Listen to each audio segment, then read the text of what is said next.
리저 아면 이일장의 군자의 도를 보여준 신진서. 지금까지 인간 바둑 최고 수준의 도달. 바로 이 선수가 리저입니다. 리저 7단. 1989년생이에요. 한국의 김지석, 강동윤 구단과 동갑이죠.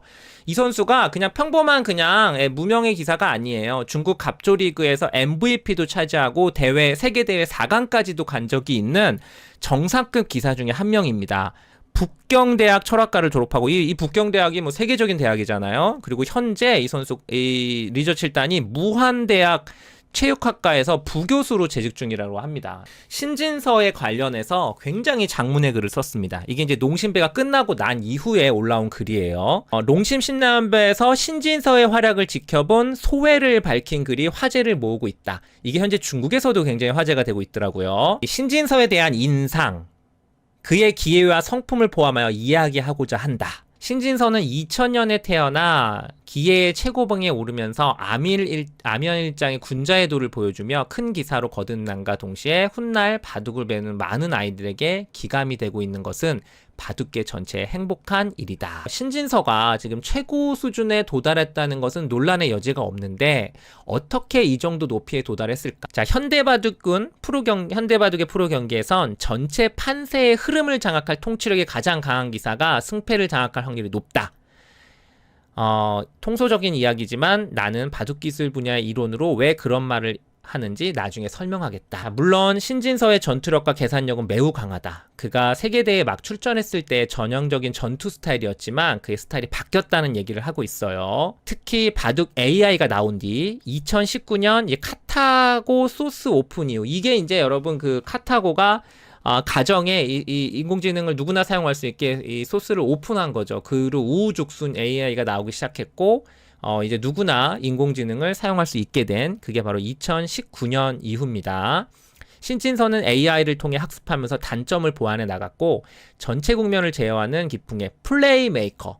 역시 다 같은 얘기입니다. 공반영, 판단력 바둑, 통치력 이런 게 플레이메이커로 변하면서 놀라운 승률을 기록했다. 자, 이른바 플레이메이커, 복잡한 계산에서 인간의 불가피한 파동을 피하고 국면을 매끄럽고 매우 높은 승률을 유지할 수 있지만 플레이메이커로서 그렇게 높이 도달할 수 있는 것은 아니다. 누구나 이렇게 높이 갈 수가 없다는 거죠. 과거 최고의 상위 플레이메이커는 단연 이창호다. 이런 얘기를 하고 있고요. 당연히 계산 능력이 돼야 됩니다. 전 근데 여기서 되게 요 문구가 와닿더라고요. 이창호의 전성기는 밋밋해 보이지만 상대가 찬스를 잡지 못하게 하는 수법이 뛰어나다. 지금 AI로 다시 이창호가 가장 강했던 부분을 분석해보면 끝내기가 아니라 바로 형세 판단 능력이었다는 것을 알 수 있다. 당시 많은 사람들은 이창호가 역전한 대국이라고 생각했었지만 결코 역전한 것이 아니라 이창호는 이미 훨씬 정확하게 실제 우세한 참고도의 결과를 정확하게 분석해냈던 것이며 대국 상대와 간전자는 국면을 잘못 이해했던 것이다. 이게 리저 7단의 얘기예요. 이게 무조건 사실이다라는 얘기는 아닙니다.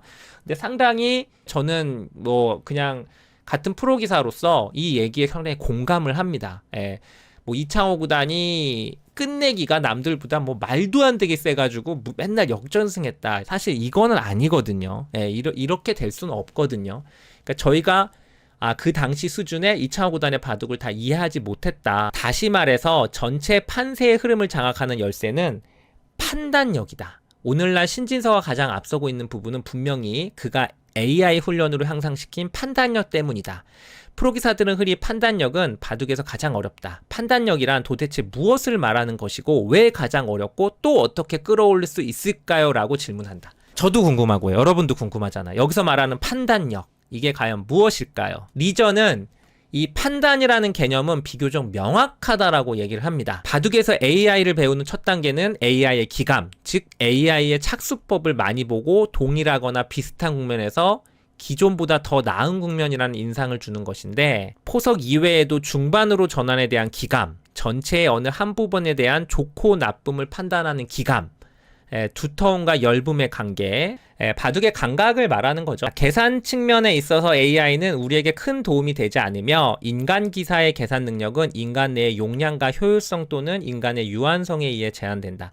그렇죠. 사람이 이 뇌가 컴퓨터의 인터페이스를 만들지 않는 상황에서 인간의 바둑 계산 능력은 결국은 한계가 있을 수밖에 없다. 그리고 당연히 개인차가 있는 거고요. 결국은 여기서 계속 얘기하는 건 판단입니다. 실제로 인간 컴퓨터 대결 과정에서 우리는 인간 기사와 AI의 가장 큰 차이가 이 판단 영역에 있다는 것을 완전히 이해할 수 있었다. 왜 AI가 우리에게 3-3 침입을 가르쳤을까? 설마 인간이 3-3 침입의 기본적인 변화를 계산할 수 없어서일까요? 물론 아닐 것이다. 실리와 세력을 바꿔치하는 것에 대해서 인간 기사의 이전 판단은 정확하지 않았죠. 실리와 세력을 바꿔치기 할 때 인간이 사용하는 두 가지 인지 방법인 논리와 경험에 내리는 판단의 정확도가 상당히 다르기 때문에 판단의 오류가 발생한다. 그러니까 사람의 판단력은 정확하지 않다는 얘기입니다. 바둑의 판단력, 알파고의 이게 뭐죠? 밸류 네트워크, 가치 판단하는 이런 부분인 것 같아요. 바둑의 판단력은 인간이 AI로부터 학습함으로써 향상시킬 수 있지만 이 부분은 인간이 AI에 한참 부족하고 인간 능력의 한계에 도달하지 못했기 때문에 향상할 여지가 많다. 제공하는 것은 승률이며 인간은 당연히 AI처럼 직접 국면을 승률 가치로 바꿀 수 없다. 몇 퍼센트 그 AI 그래프가 보여주잖아요. 사람이 그걸 그렇게 수치화로 할 수가 없죠. 그러니까 이제 계속 훈련을 하는 방법밖에 없습니다. 모든 기사들이 하고 있습니다. 이 부분에 있어서 신진서는 아마도 이미 되게 재밌는 표현을 썼어요. 고급반에 들어가 있지만 대부분의 기사는 아직 AI 학습의 첫 단계인 감각, 기감이라고 표현한 것 같아요. 감각을 쌓는 단계에 있다. 그러니까 쉽게 말하면 이 AI로 공부하는 어떤 학원이 있다고 치면 신진서는 지금 고급반에 가 있다는 거예요. 그리고 대부분의 기사들은 지금 입문반, 그리고 조금 위로 가면 중급반 이렇게 있겠죠. 근데 신진서가 다른 기사들보다 이 부분에 고급반에 가 있다. 훨씬 높은 수준에 올라가 있다라는 내용이겠죠. 매일 열심히 훈련하는 그 수많은 고수들을 상대하면서 전체 판세를 거의 백수 안에 거의 90% 찍잖아요. 이렇게 좌지우지하는 이 플레이메이커의 이점을 발휘할 수 있는 것은 그의 판단 능력이 이미 최소한 그들보다 한 단계 이상 강하기 때문이다. 복잡한 전투 국면에 들어갈 때 그의 승률은 현저히 떨어진다. 최근 몇 년 동안 신진서를 이긴 적이 있는 기사. 그의 전략이 그와 싸울 방법을 찾는 것이라고 말한다. 복잡한 바둑을 만들고 복잡한 전투를 만들어서 신진서가 그 판을 쉽게 판단할 수 없게 그런 바둑을 만들었을 때 신진서가 패하는 경우가 많았다. 요게 이제 최근 몇 년 동안 신진서를 이긴 적이 있는 기사의 전략이 그려왔다라는 내용입니다. 요약하자면 신진서의 현재 높은 승률은 그가 전체 판세를 좌지우지하는 장악력에 달렸다. 이러한 장악력이 큰 성공을 거둔 것은 역시 그의 판단력. 판단력이라는 거는 쉽게 말하면 형세 판단 하나로만 말하기는 좀 어려울 것 같고, 형세 판단이 가장 일단 중요한 거죠. 계산 능력이죠. 그 판의 그 유불리를 계산하는 능력이겠죠. 다른 고수들보다 현저하게 앞서 있기 때문이다. 현재 신진서를 꺾으려면 복잡한 전투를 이끌어내는 것이 가장 확률이 높은 방법이고, 기력에서 신진서를 따라잡으려면 AI의 도움을 받아 판단력을 끌어올리는 새로운 훈련 방법을 찾아야 한다. 이번에 농심배에서 중국 선수가 올킬을 당하면서 아마 선배 기사로서 좀 안타까운 마음도 있는 것 같아요.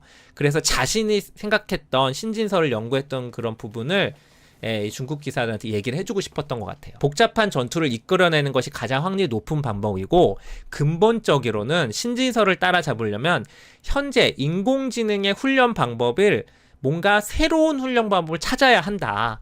지금까지의 훈련 방법으로는 신진서를 따라잡기 힘들다. 여기 나오죠. 새로운 훈련 방법을 찾아야 한다. 리저는 이런 얘기를 하고 있는 겁니다. 신진서가 AI를 통해 남들보다 더 높은 수준의 것을 배울 수 있었던 것은 이론적으로 완전히 깨닫지는 못할지라도 AI에 대한 그의 이해, 인지 및 느낌과 아주 관련이 깊다고 할 수 있다. 그러니까 신진서가 이런 높은 수준의 바둑을 둘 수 있는 거는 그 누구보다 AI, 인공지능의 바둑을 이해하고 자신의 것으로 소화하는 능력이 탁월하다는 거죠. 2021년 신진서가 바둑 AI에 대한 생각을 이야기한 인터뷰가 인상 깊었는데 지금까지도 나는 이것이 AI 시대를 마주한 인간 기사들에게 가장 의미 있는 응답이라고 생각한다. 당시 신진서는 블루스팟은 AI가 인간에게 이길 확률이 가장 높은 한 수를 추천한 것이다. 그런데 그 위에 분명히 뭔가가 있다. 리저가 감탄했던 신진서의 인터뷰. 요게 2021년 3월 5일 날 신진서가 인터뷰했던 매일경제와 인터뷰했던 내용이에요. 신공지능 세계바둑 1위 신진서 AI 엄청난 묘수 가슴 뛴다. 여기에 이제 그런 내용들이 있습니다. 요거 영상 제가 요약한 거 하나 있으니까 그거 꼭 보시고요. 신진서가 처음부터 뭐 그냥 하늘에서 뚝 떨어져가지고 세계 최고가 된 기사가 아니잖아요. 여러분 다 아시지만 굉장히 많이 맞았죠. 특히 결승전에서 많이 패해가지고 사실 한국 바둑 팬들에게 원성도 많이 받았던 기사입니다. 꼭 중요한 데고 자꾸 지다 보니까 여기도 그런 내용이 있어요. 어렵고 오르고 쫓기던 도중에 상대에게 여러 번 야유를 받고 운명의 신에 의해 범한 바우스미스 삼성화집의 일선 마우스 사건을 얘기하는 거죠. 그리고 또 이유 없는 중상모략, 중국에서 나온 뭐 치팅 의혹, 이게 뭐 중국 기사인데도 불구하고 이런 가감하게 이런 의견을 다 내고 있어요. 중국에서 뭐 신진서 뭐 치팅했다 뭐 막 이런 게 있었잖아요. 커제 구단도 비슷한 얘기 했고, 이 중상모략이라고 확실하게 얘기를 합니다. 중상모략에 대한 잠을 이루지 못하면서도 기사의 품격과 기계를 지켰고, 그 반격할 때는 비굴하지 않은 어조를 유지한 것은 가히 군자의 도라고 할 수 있다. 신진서가 또 한마디 했죠. 또 가만히 있진 않았어요.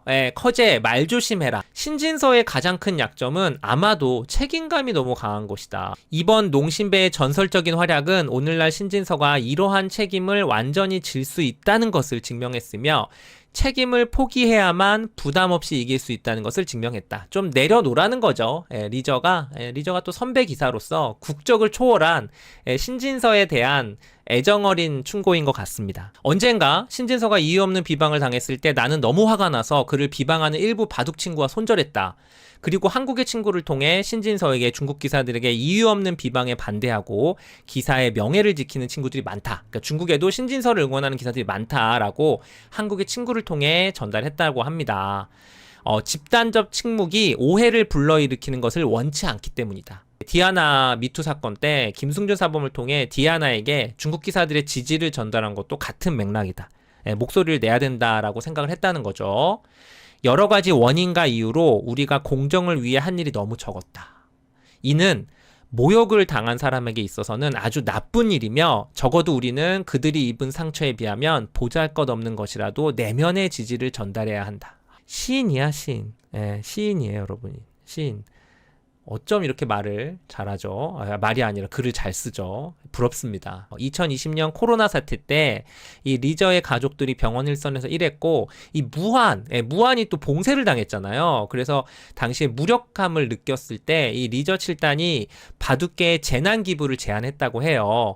근데 중국 바둑협회에 제안을 했겠죠. 근데 뜻밖에도 신속하게 한국에서부터 기부 요청을 받았고 한국 기사 최초로 무한 재난 지역에 기부를 제안한 사람은 당시 20살도 안 된, 그쵸? 이때 만으로 19살죠.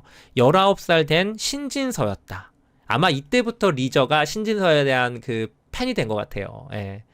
후에 이창호 구단 그리고 최정 구단까지 1인당 1,000만원씩 무한의 재난기부에 나섰다라는 내용입니다. 그리고 역시 뭐 2008년에 이거는 유명한 얘기죠. 원찬, 이 중국의 스촨성인가요 여기가? 스촨성 때 엄청난 대지진이 일어났죠. 그래서 정말 많은 피해 또 많은 인명피해가 있었는데 이때 마침 이세돌 구단과 조한승 구단이 TV바둑 아시아 선수권대회 결승전을 뒀어요. 그래서 이날 결승전 우승 준우승 상금 전액을 이 대지진 재난 기부에 써달라면서 전부 기부를 했죠. 바둑계에 많이 뉴스가 나왔던 내용이에요. 이런 것들이 정말 중요하다라는 얘기를 이 리저가 하고 있고요. 그들과 함께 선행을 함께 하고 싶었고 이런 순간과 사건에서 우리는 같은 산업 공동체였고 뭐 같은 바둑인이잖아요. 프로기사고 더 젊은 종사자들에게 좋은 본보기가 된다고 느꼈다. 이 내용을 많은 프로기사들이 저를 포함해서 많은 기사들이 요 글을 봤으면 좋겠어요. 자, 제가 한번 읽어보겠습니다. 프로기사라는 직업은 원래 사회 경제적 생활에 필요한 어떠한 용품도 생산하지 않지만 오히려 많은 물질적 인센티브와 사회적 관심을 받았다. 만약 기사들이 인간의 정신과 사고의 한계를 탐구하지 않고 사회에 환원할 줄도 모르고 무절제하게 요구할 줄만 알고 약자를 배려하지 않고 패배자만 될 줄만 안다면 이 직업이 존재하는 합법성의 근간은 아주 빠르게 흔들릴 것이다. 프로의식을 갖고서 사회적으로도 선한 영향력을 끼칠 수 있는 그러한 생각도 그런 행동을 해야 된다는 거죠. 프로기사들도. 나오죠. 신진서 같은 기사가 있어서 다행이다.